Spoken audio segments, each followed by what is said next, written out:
যে লিফলেট এইটাও আমাদেরকে আমাদের শুভাকাঙ্ক্ষীরা বানিয়ে দিয়েছে। আমাদেরকে শত শত মানুষ মেসেজ দিচ্ছে যে আমাদের লিফলেট বানিয়ে দিতে চায়, আরও হেল্প করতে চায়। আমরা কোনো ধরনের ফান্ডিংয়ের নাম্বার দিচ্ছি না।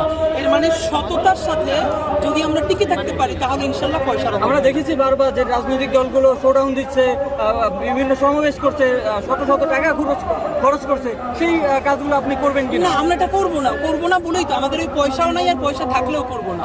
কারণ একজন প্রার্থী যত কম পয়সা খরচ করবে সে তত কম দুর্নীতিগ্রস্ত হবে। সে যত বেশি পয়সা খরচ করবে তার দুর্নীতি তত কম করতে হবে। তো জনগণকে ঠিক করতে হবে তার প্রার্থী যেন টাকা খরচই করতে না পারে। আমি যদি আপনারা চা খাওয়াতে না পারি, আমি যদি 1 লাখ মানুষের চা খাওয়ানো না লাগে, তাহলে সেই টাকা তো আমার পকেটে থাকলো, তাহলে তো আমার চুরি করা লাগবে না। সুতরাং জনগণেরই বলতে হবে যে আমরা চাও খাবো না, বিস্কিটও খাবো না, কিন্তু তুমিও চুরি করতে পারবা না। আমাদেরকে সবাই বলতেছে যে আমাদেরকেও টাকা দিবা না, তুমিও টাকা খাবা না। এটাই, আমরা 1 পয়সা হারাম খাবো না, হারাম নিবো না। এটাই ইনশাল্লাহ।